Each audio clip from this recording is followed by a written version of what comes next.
You will get there. It's inevitable, but you've got to stay consistent.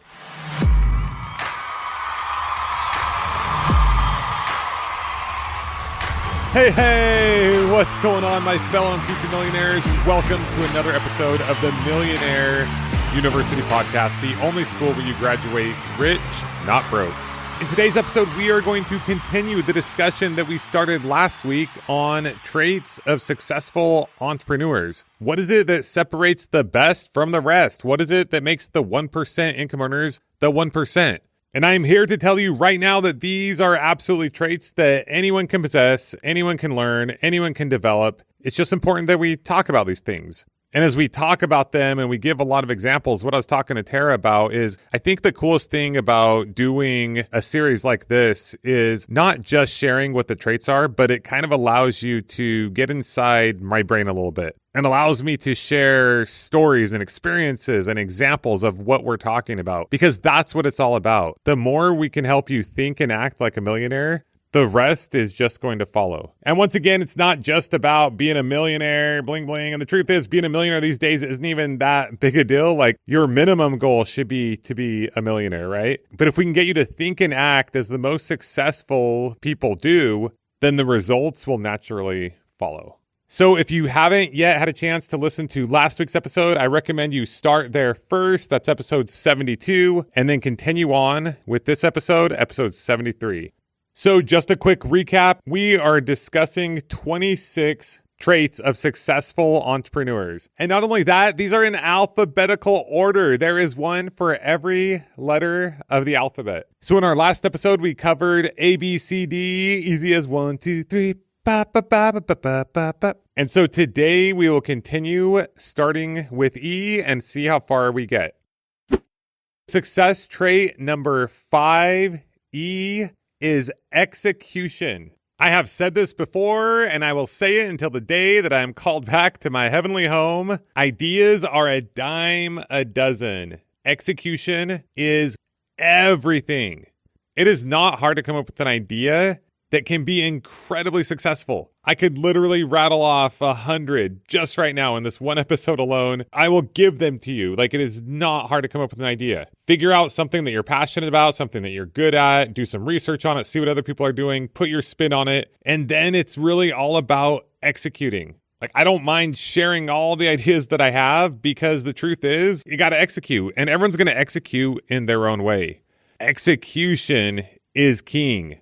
Execution is everything. But so many people do not execute. They talk, and never really do anything. When you execute, when you take action, then you get a result from that action you took, and you get information, and then you can adjust and adapt as you go. But it all starts with execution. And that leads right into our next one, which is flexibility. As an entrepreneur, you want to be incredibly flexible. When you execute, when you take action, you're going to get information. And that information is going to help you know what to do next. So you want to have a plan, but you want to be able to adapt to that plan quickly. The truth is, very little is ever going to go how you plan in business or in life. And if you're not flexible, you're going to get in your head, you're going to get frustrated, you're going to give up.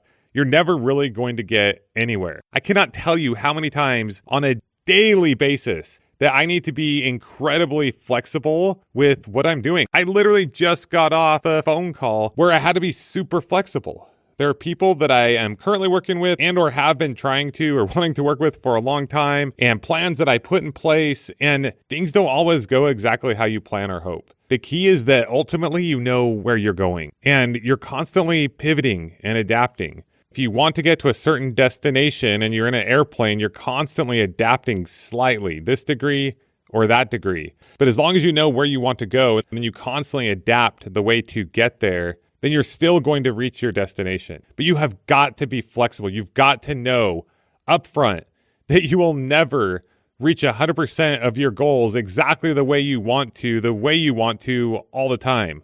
The most successful people I know are very aware of this, and they're very okay with this. If you have that expectation from the beginning, if you know that things aren't always going to go how you hope they would go, and you're okay with that, then life is going to be good.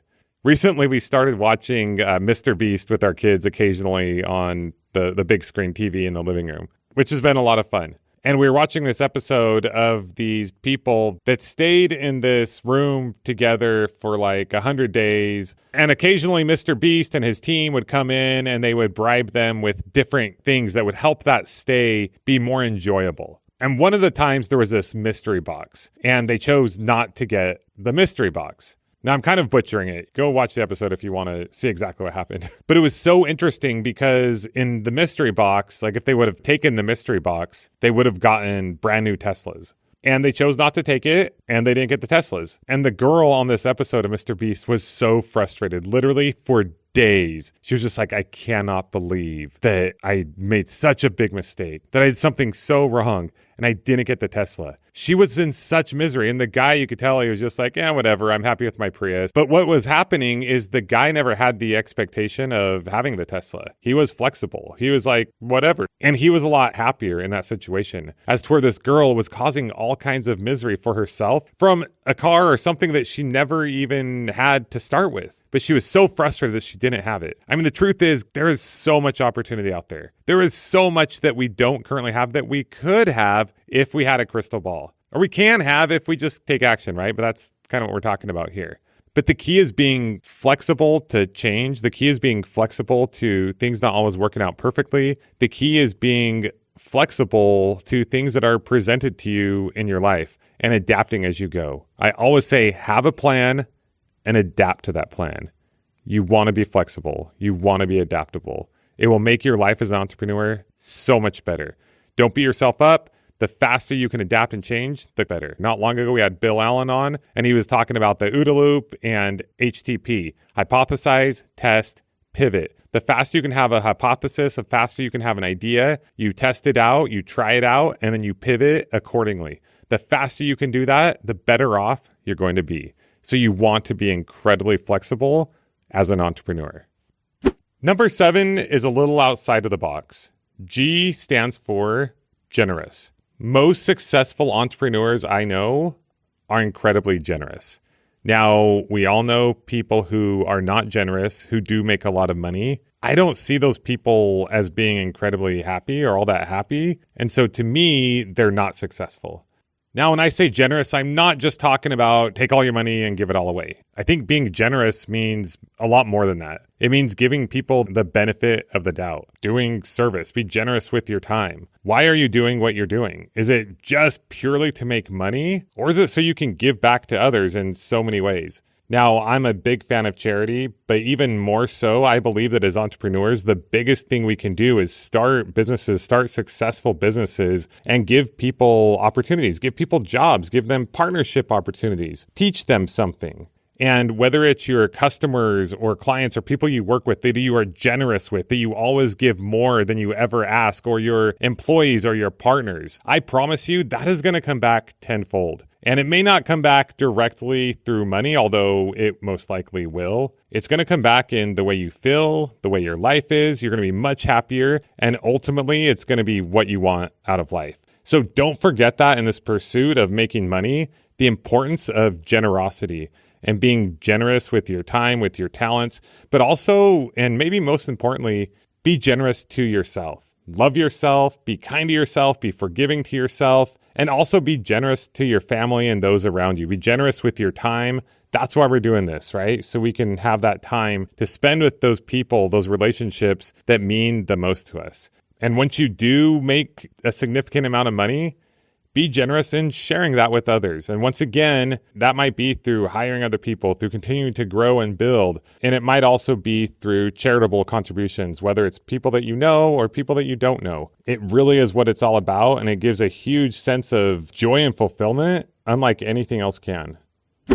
Number 8 is habits. All successful entrepreneurs have created incredible habits.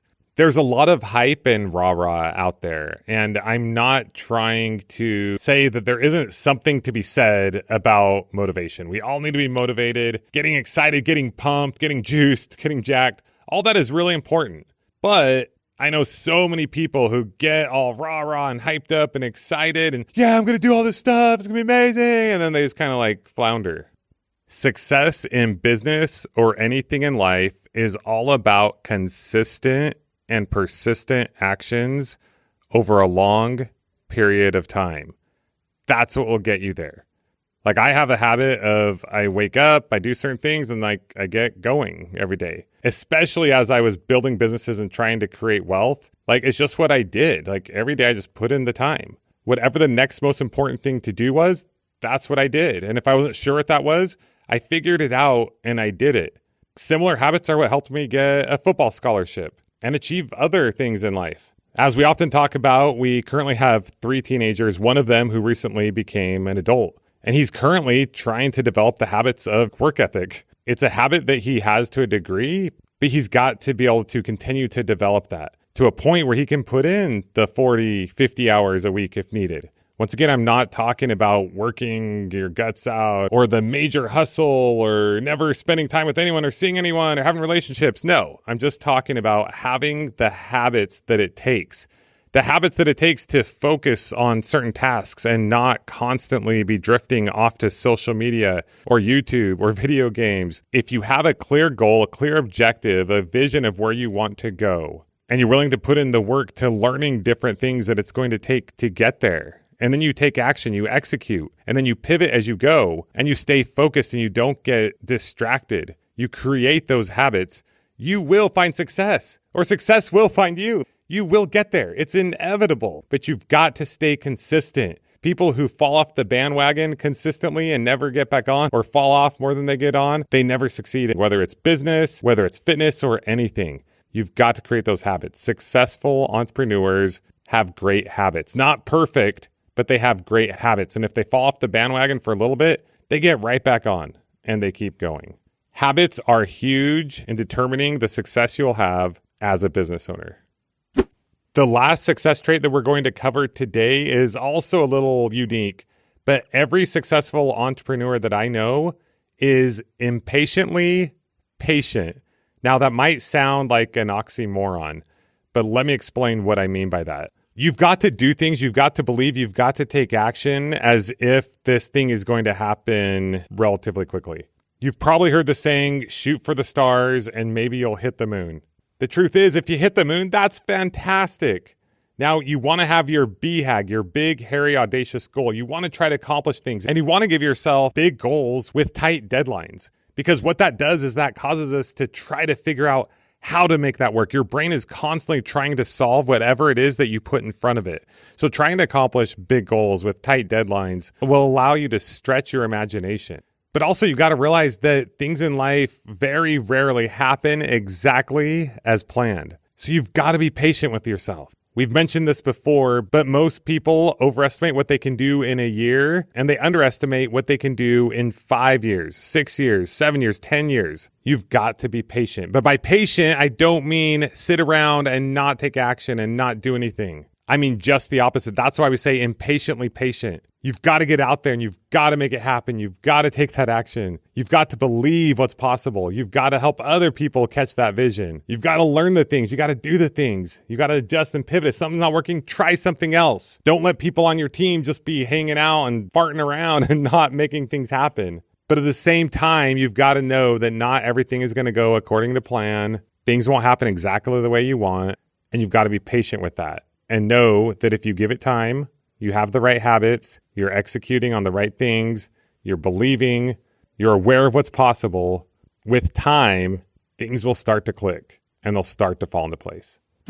All right, well, that's what we got for today. In a couple days, we are going to be heading to the Florida Keys. After that, we'll be in Fort Lauderdale for a few days and then heading to Puerto Rico before we head off to Europe for 3 months. We met up with people on our last leg, and I'd love to meet up with some people on this next leg. So if you happen to be in any of those areas, hit me up and maybe we'll meet you on our next leg around the world. In our next episode, we will be bringing on the one and only Eric Fisher. Oh, yes, y'all. I love it. Eric is going to be joining us as one of our millionaire mentors. He actually just finished a 3-part series with his good friend, Jeff. I just listened to it today. I'm super excited for you to hear it. I'm super excited to have Eric aboard. As we continue to grow the movement of Millionaire University, as we continue to add resources, people to help coach you, work with you, and help you reach your goals and dreams in your business and in your life. So stay tuned for that.